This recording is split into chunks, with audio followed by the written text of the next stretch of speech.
حضرت آدم علیہ السلام کے بعد 1000 سال تک توحید پر قائم رہنے کے بعد ان لوگوں میں بت پرستی اس طرح شروع ہوئی کہ ان برے لوگوں میں کچھ نیک لوگ بھی تھے۔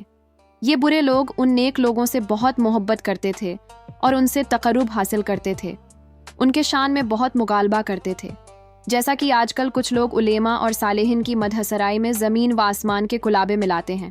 یہی چیز بعد میں شرک کا ذریعہ بنی۔ امام بخاری رحمۃ اللہ علیہ نے سورہ نوح آیت 23 میں اللہ کے فرمان اور انہوں نے کہا کہ ہرگز اپنے معبودوں کو نہ چھوڑنا اور نہ ود، نہ سواہ، یہوس، یوک اور نصر کو چھوڑنا کی تفسیر کرتے ہوئے ابن عباس رضی اللہ عنہما سے روایت کی ہے۔ وہ فرماتے ہیں کہ یہ حضرت نوح علیہ السلام کی قوم کے کچھ نیک آدمیوں کے نام ہیں۔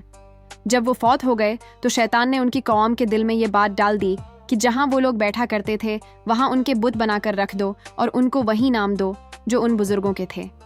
انہوں نے ایسا ہی کیا اور پتھر کے بت بنا کر ان کے نام بزرگوں کے نام پر رکھ دیے۔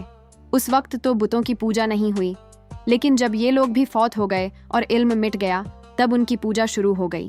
ابن عباس رضی اللہ عنہما فرماتے ہیں کہ نوح علیہ السلام کی قوم کے یہی بت بعد میں عرب میں پوجے جانے لگے، اور اللہ تعالیٰ کے فرمان کا یہی مطلب ہے، یعنی ان نیک بزرگوں کے بت بنا لیے گئے اور آہستہ آہستہ ان کی پوجا شروع کر دی گئی، اور سب لوگوں نے ایک اللہ کی عبادت سے انکار کر دیا۔ حضرت نوح علیہ السلام اکیلے اس دنیا میں موحد اور توحید پرست رہ گئے۔ حضرت نوح علیہ السلام کا نسب کچھ یوں ہے: نوح بن لامک بن متھوشالہ بن ادریس۔ اس طرح ادریس علیہ السلام ان کے پردادا ہوئے۔ اس وقت لوگوں کی عمریں بہت لمبی ہوتی تھیں، اس لیے ہم کہہ سکتے ہیں کہ ادریس علیہ السلام کئی سالوں تک زندہ رہے، اور نوح علیہ السلام بھی 1000 سال سے زیادہ عرصہ تک زندہ رہے۔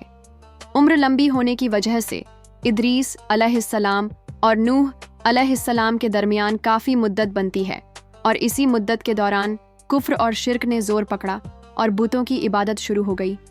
تب اللہ تعالیٰ نے نوح علیہ السلام کو زمین پر مبعوث فرمایا۔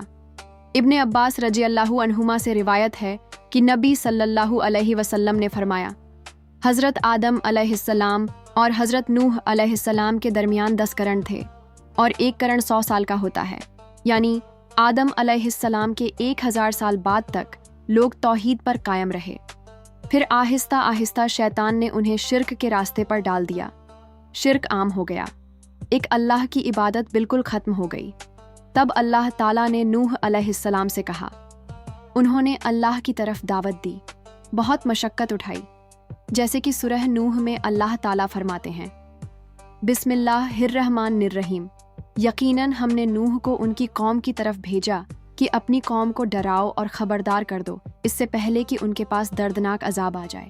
نوح نے کہا، اے میری قوم، میں تمہیں صاف صاف کہنے والا ہوں کہ تم اللہ کی عبادت کرو اور اس سے ڈرا کرو، اور میرا کہنا مانو تو وہ تمہارے گناہ بخش دے گا اور تمہیں ایک وقت مقرر تک چھوڑ دے گا۔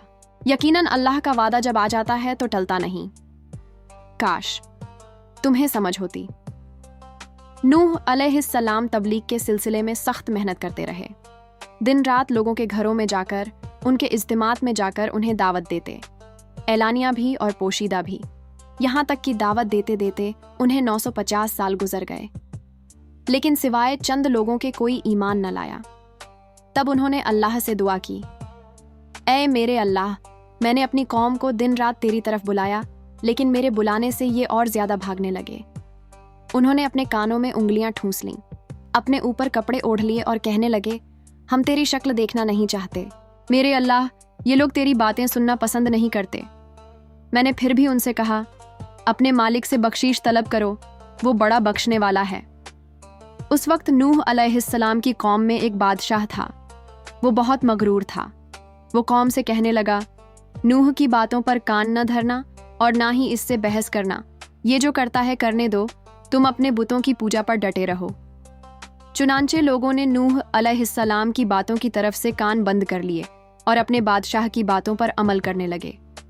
تب نوح علیہ السلام نے اللہ سے فریاد کی، اے پروردگار، یہ میرا کہنا نہیں مانتے، ان لوگوں کی سنتے ہیں جن کی اولاد اور مال نے انہیں فائدہ تو نہیں دیا، الٹا نقصان پہنچایا ہے، اور انہوں نے میرے ساتھ بڑا داؤں کیا، یعنی دوسروں کو میرے خلاف کر دیا۔